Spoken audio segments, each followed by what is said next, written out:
Las Escrituras y la obediencia.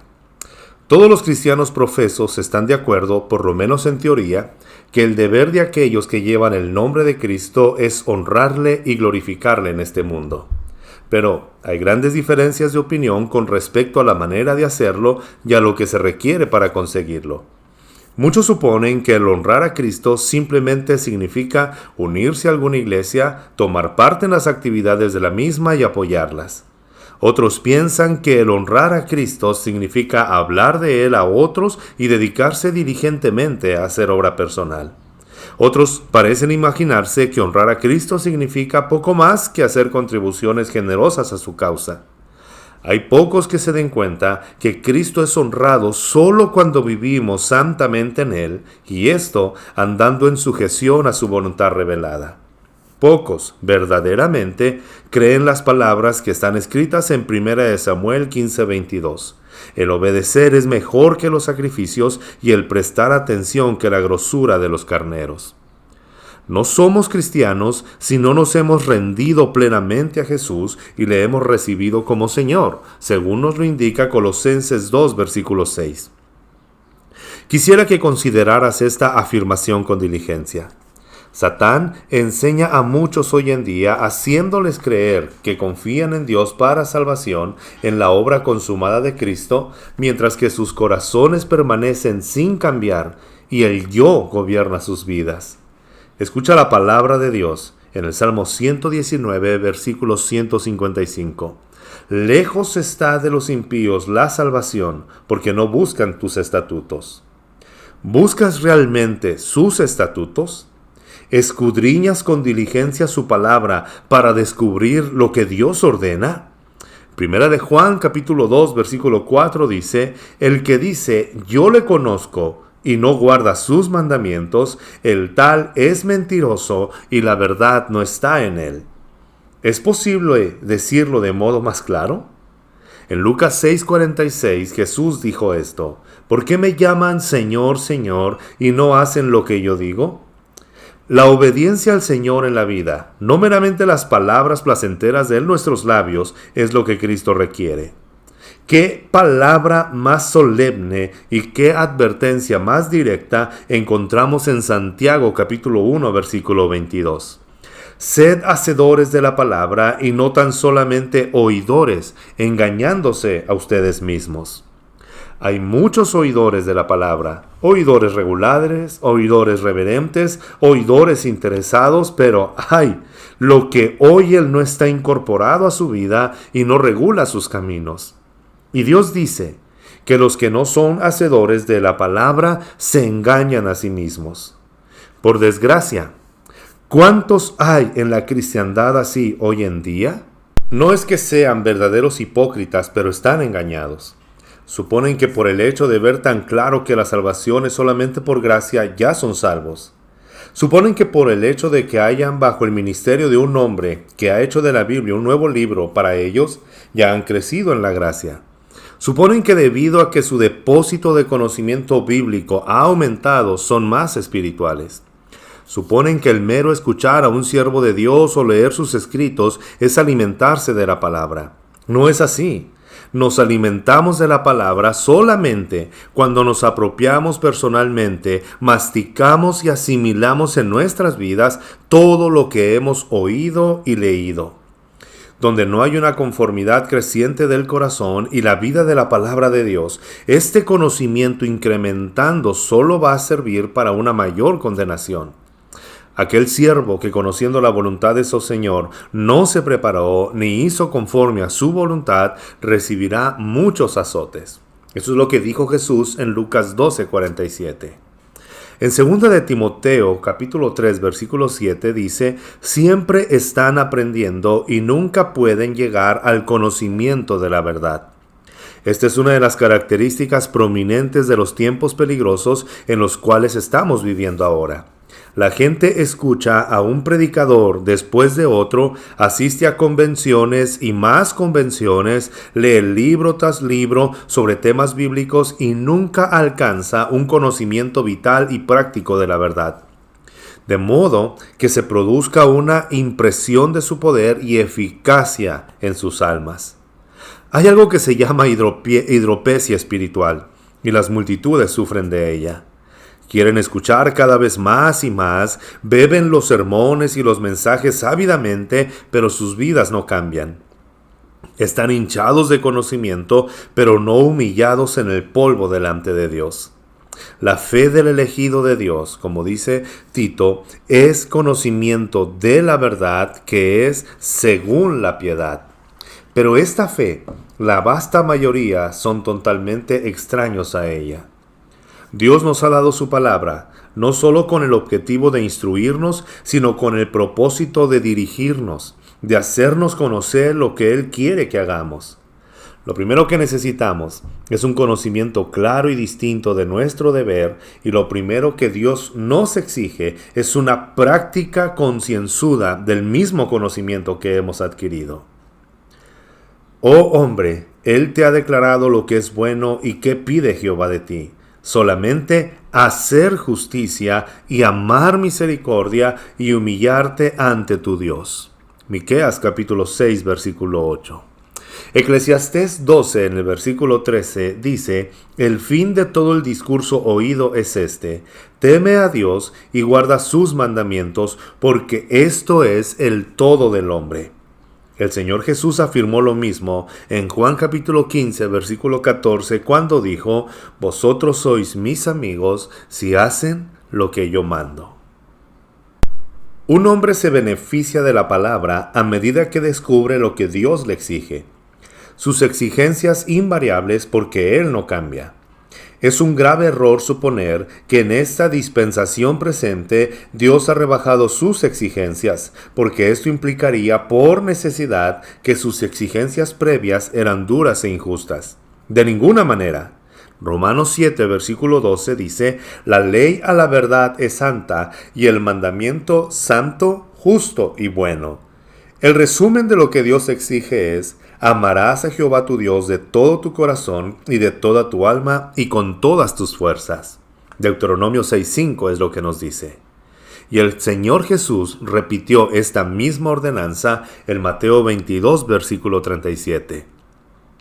En 1 Corintios 16:22, el apóstol Pablo volvió a decir lo mismo cuando escribió: el que no amare al Señor Jesucristo sea anatema.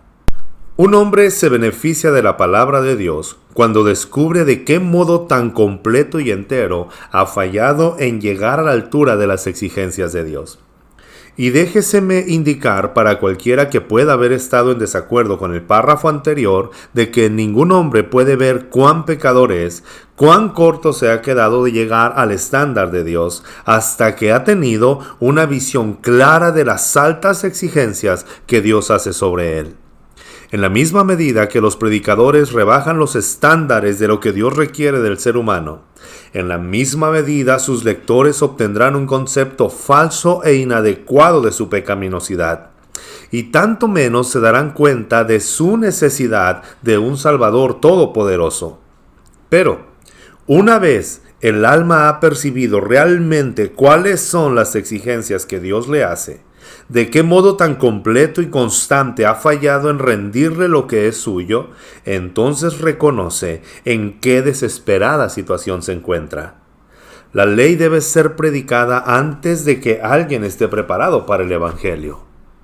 Una persona se beneficia de la palabra cuando ésta le enseña que Dios, en su gracia infinita, ha provisto todo lo que su pueblo pueda satisfacer, lo que Él nos exige. Sobre este punto, también gran parte de la predicación de hoy día es seriamente defectuosa. Se predica lo que puede denominarse más o menos una mitad del Evangelio, pero que en realidad es virtualmente una negación del verdadero Evangelio. Cristo está presente, pero solo como una especie de contrapeso. Es una verdad bendita que Dios ha llenado las exigencias de Dios en lugar de todos aquellos que creen en Él, pero esto es solo parte de la verdad. El Señor Jesús no solo ha satisfecho de modo vicario los requerimientos de la justicia por su pueblo, sino que también nos ha dado garantías que los suyos los satisfarán ellos mismos personalmente. Cristo ha procurado el Espíritu Santo para que obre en ellos lo que el Redentor obró por ellos. El milagro grande y glorioso de la salvación es que los salvos son regenerados. En ellos tiene lugar una obra transformadora. Su conocimiento es iluminado, su corazón es cambiado, su voluntad es renovada, son hechos nuevas criaturas en Cristo Jesús. Lo encontramos escrito en 2 de Corintios 5:17. Dios se refiere a este milagro de gracia de la siguiente manera. Lo encontramos en Hebreos 8:10. Pondré mis leyes en la mente de ellos y sobre su corazón las escribiré. El corazón ahora está inclinado hacia la ley de Dios. Se le ha comunicado una disposición que responde a las exigencias de la ley. Hay el sincero deseo de guardarla. De esta manera, el alma vivificada puede decir, como el salmista en el Salmo 27:8, mi corazón ha dicho de ti, buscad mi rostro, tu rostro buscaré, oh Señor. Cristo observó no solo una perfecta obediencia de la ley para la justificación de su pueblo que cree, sino que también ganó para ellos la provisión de su Espíritu, que era esencial para su santificación y que era lo único que podía transformar a las criaturas carnales y hacerles posible el rendir obediencia aceptable a Dios. Aunque Cristo murió por los impíos, según Romanos 5:6, aunque encuentra a los impíos, como dice Romanos 4:5, cuando los justifica, sin embargo no los deja en un abominable estado. Al contrario, de un modo efectivo les enseña por su Espíritu, según nos dice Tito 2:12, a negar la impiedad y los deseos carnales. De la misma manera que el peso no se puede separar de una piedra o el calor del fuego, tampoco se puede separar la justificación de la santificación. Cuando Dios perdona realmente a un pecador en el tribunal de su conciencia, bajo el sentido de esta gracia asombrosa, el corazón es purificado. La vida es rectificada y el hombre entero es santificado. Cristo se dio a sí mismo por nosotros para redimirnos de toda iniquidad y purificar para sí un pueblo propio celoso de buenas obras. Tito 2:14. De la misma manera que la sustancia y sus propiedades, causas y efectos necesarios están inseparablemente conectados, también lo están una fe salvadora y una obediencia consciente a Dios. De aquí que leemos de la obediencia a la fe en Romanos 16:26. En Juan 14:21 dijo el Señor Jesús, el que tiene mis mandamientos y los guarda, este es el que me ama. Ni en el Antiguo Testamento, ni en los Evangelios, ni en las epístolas, admite Dios como suyo a nadie que no guarde sus mandamientos. El amor es algo más que un sentimiento o una emoción. Es un principio de acción y se expresa en algo más que expresiones dulces, es decir, requiere actos que agraden al objeto amado. Primera de Juan, capítulo 5, versículo 3 dice, pues este es el amor a Dios, que guardemos sus mandamientos. Oh, te engañas si crees que amas a Dios y no tienes un deseo profundo y no haces un esfuerzo real para andar en obediencia delante de Él. Pero, ¿qué es la obediencia a Dios? Es más que la ejecución mecánica de ciertos deberes. Puede que uno haya sido criado por padres cristianos y bajo ellos haya adquirido ciertos hábitos morales. Y sin embargo, el que uno se abstenga de tomar el nombre del Señor en vano y el ser inocente de robar no significa que obedezca el tercer y el octavo mandamiento. Otra vez, la obediencia a Dios es mucho más que el actuar conforme a la conducta de su pueblo. Puedo ser huésped de una casa en la cual se observe estrictamente el día del Señor y por respeto a ellos, o porque yo creo que es bueno y prudente descansar un día a la semana, me abstengo de trabajar ese día. Y sin embargo, no estoy guardando el cuarto mandamiento. La obediencia no es solo la sujeción a la ley externa o el rendir la voluntad a la voluntad de otro. Así pues, la obediencia a Dios es el reconocimiento en el corazón de su soberanía. Reconocer el derecho que Él tiene a ordenar y el deber que tenemos de cumplir. Es la completa sujeción del alma al bendito yugo de Cristo. Esta obediencia que Dios requiere puede proceder solo de un corazón que ama a Dios. Colosenses 3:23 nos dice, todo lo que hagan, háganlo de corazón como para el Señor. La obediencia que procede del deseo de obtener favores de Dios es egoísta y carnal, pero la obediencia espiritual y aceptable es dada con agrado. Es la respuesta espontánea del corazón y la gratitud por el cuidado y amor de Dios por nosotros, que son inmerecidos. Nos beneficiamos de la palabra cuando no solo vemos como una carga el obedecer a Dios, sino que en nosotros se produce un amor por sus mandamientos. El Salmo 1 del versículo 1 al 2 dice, bienaventurado el varón que en la ley del Señor está su delicia y en su ley medita de día y de noche. De nuevo, en el Salmo 112, versículo 1 leemos, bienaventurado el hombre que teme a Jehová y en sus mandamientos se deleita en gran manera. Es una verdadera prueba para el corazón el encararse sinceramente con estas preguntas. ¿Doy realmente tanta importancia a sus mandamientos como a sus promesas? ¿No debería ser así? Sí, sin duda, porque tanto los unos como los otros proceden de su amor. El cumplimiento en el corazón de la voz de Cristo es el fundamento de toda la santidad práctica. Aquí quisiéramos de nuevo pedir al lector que con amor y sinceridad se fije bien en este punto. Todo hombre que cree que es salvo y que no tiene amor genuino a los mandamientos de Dios se está engañando. En el Salmo 119:97 el salmista dijo, «Oh, cuánto amo yo tu ley». Y en el Salmo 119, en el versículo 127, también afirmó, «Por eso he amado tus mandamientos más que el oro y más que el oro muy puro». Si alguien objetara que esto era bajo el Antiguo Testamento, preguntamos, ¿supones que el Espíritu Santo produce menos cambio en los corazones de aquellos que son regenerados ahora que antaño? Pero Romanos 7:22 nos dice, en un santo del Nuevo Testamento nos ha dejado su testimonio también. Según el hombre interior, me deleito en la ley de Dios. Y, querido lector, a menos que tu corazón se deleite en la ley de Dios, hay algo que va mal en ti. Sí, es de temer que estés muerto espiritualmente. Un hombre se beneficia de la palabra cuando su corazón y su voluntad se han entregado a todos los mandamientos de Dios. La obediencia parcial no es ninguna obediencia. Una mente santa renuncia a todo lo que Dios prohíbe y escoge y practica todo lo que Dios requiere sin ninguna excepción. Si nuestra mente no se somete a Dios en todos sus mandamientos, no nos sometemos a su autoridad en nada de lo que nos manda. Si no aprobamos nuestro deber en toda su extensión, estamos muy equivocados si nos imaginamos que nos gusta alguna parte de ellos.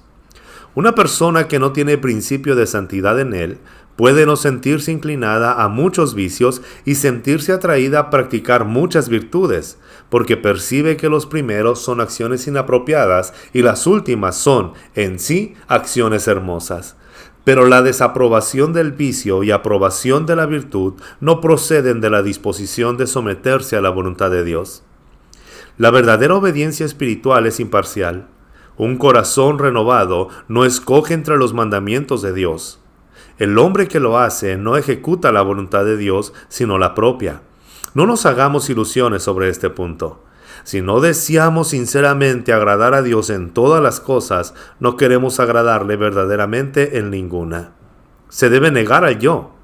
No meramente algunas de las cosas que quiere, sino el yo mismo. La indulgencia voluntaria de algún pecado conocido quebranta toda la ley. Es lo que nos dice Santiago 2 del 10 al 11. Entonces, ¿no sería yo avergonzado cuando atendiese a todos tus mandamientos? Es lo que nos dice el Salmo 119, versículo 6. En Juan 15:14 dijo el Señor Jesús, ustedes son mis amigos si hacen lo que yo les mando. Si no soy su amigo, entonces he de ser su enemigo, puesto que no hay otra alternativa, según él mismo nos dijo en Lucas 19, versículo 27. Nos beneficiamos de la palabra cuando el alma es encaminada a orar fervorosamente, pidiendo gracia para poder obrar. En la regeneración, el Espíritu Santo comunica una naturaleza adecuada para la obediencia de la palabra. El corazón ha sido ganado por Dios. Hay ahora un deseo profundo y sincero de agradar a Dios, pero la nueva naturaleza no posee ningún poder inherente y la vieja naturaleza o carne lucha contra ella y el diablo se opone. Por ello el cristiano exclama, como dice en Romanos 7:18, porque el querer el bien está en mí, pero no el hacerlo. Esto no significa que el cristiano es un esclavo del pecado como era antes de la conversión, pero significa que no encuentra cómo realizar plenamente sus aspiraciones espirituales. Por lo tanto, debemos orar como está escrito en el Salmo 119, versículo 35. Guíame por la senda de tus mandamientos, porque en ella tengo mi voluntad. De nuevo, en el mismo Salmo, en el versículo 133, encontramos esto. Ordena mis pasos con tu palabra, y ninguna iniquidad se enseñoree de mí. Aquí contestaremos a una pregunta que de las afirmaciones anteriores ha sugerido en algunas mentes. ¿Se afirma aquí entonces que Dios requiere obediencia perfecta por nuestra parte en esta vida? Contestamos, sí. Dios no establece estándares más bajos delante de nosotros que este, lo que podemos encontrar en 1 de Pedro, capítulo 1, versículo 15. Entonces, ¿alcanza el cristiano a cumplir este estándar? Sí y no. Sí en el corazón, y es al corazón que Dios mira. Eso nos dice 1 Samuel 16:7. En su corazón, toda persona regenerada tiene amor verdadero a los mandamientos de Dios y desea, de modo genuino, guardarlos completamente. Es en este sentido, y solo en este sentido, que el cristiano es experimentalmente perfecto. La palabra perfecto, tanto en el Antiguo Testamento como encontramos en Job 1:1 y Salmo 37:37, en el Nuevo Testamento, en Filipenses 3:15, significa recto, sincero, en contraste con hipócrita. El deseo de los humildes oíste, oh Jehová, tú dispones su corazón y haces atento tu oído. Esto está en el Salmo 10:17. Los deseos del santo son el lenguaje del alma y la promesa es, cumplirá el deseo de los que le temen. Salmo 145:19. El deseo del cristiano es obedecer a Dios en todas las cosas para ser conformado a la imagen de Cristo. Pero esta voluntad solo puede ser realizada en la resurrección. Entre tanto, Dios, por la gracia de Cristo, acepta como un hecho la voluntad regenerada. 1 de Pedro 2, versículo 5. Él conoce nuestro corazón y ve en su Hijo un amor genuino a sus mandamientos y un deseo sincero de cumplirlos. Y acepta el ferviente deseo y el cordial esfuerzo en lugar de la ejecución precisa. Eso lo encontramos en 2 de Corintios 8, versículo 12. Pero que nadie que vive en desobediencia voluntaria saque una falsa paz y pervierta para su propia destrucción lo que ha sido dicho para el consuelo de aquellos que desean de todo corazón agradar a Dios en todos los detalles de sus vidas. Si alguien pregunta, ¿cómo puedo saber si mis deseos son realmente los que corresponden a un alma regenerada? Contestaremos. La gracia salvadora es la comunicación al corazón de una disposición habitual para actos santificados. Los deseos deben ser probados así. ¿Son sinceros y fervientes de manera que realmente aspiras a la justicia? Mateo 5:6. ¿Y clamas por Dios todos los días? Salmo 42:1 nos da esta referencia. ¿Son operantes y eficaces? Muchos desean escapar del infierno. Sin embargo, sus deseos no son bastante fuertes para llevarlos a odiar lo que inevitablemente les llevará al infierno. Es decir, la voluntad de pecar contra Dios. No aborreciéndolo, tampoco se apartan de ello. Muchos desean ir al cielo, pero no de tal forma que entren por la puerta estrecha y sigan el camino angosto que conduce allí. Los verdaderos deseos espirituales usan los medios de gracia y no se ahorran esfuerzo para ponerlos por obra. Y continuamente y en oración siguen adelante hacia el blanco que tienen por delante. Nos beneficiamos de la palabra cuando incluso ahora disfrutamos del premio de la obediencia. Primera de Timoteo 4:8 dice, la piedad para todo aprovecha. Por medio de la obediencia, según Primera de Pedro 1:22, purificamos nuestras almas. Primera de Juan 3:22 nos dice que por medio de la obediencia conseguimos que Dios nos escuche, de la misma manera que la desobediencia es una barrera a nuestras oraciones. Isaías 59:2 y Jeremías 5:25 nos confirman esto. Debemos recordar lo que dice Juan 14:21. Por medio de la obediencia obtenemos manifestaciones preciosas e íntimas de Jesucristo para nuestra alma. Cuando andamos por el camino de la sabiduría, es decir, la completa sumisión a Dios, descubrimos que sus caminos son caminos deleitosos y todas sus veredas son paz. Proverbios 3:17. Primera de Juan, capítulo 5, versículo 3 nos dice, sus mandamientos no son gravosos. Y el Salmo 19:11 nos da esta promesa, guardar los mandamientos de Dios. En esto hay grande galardón.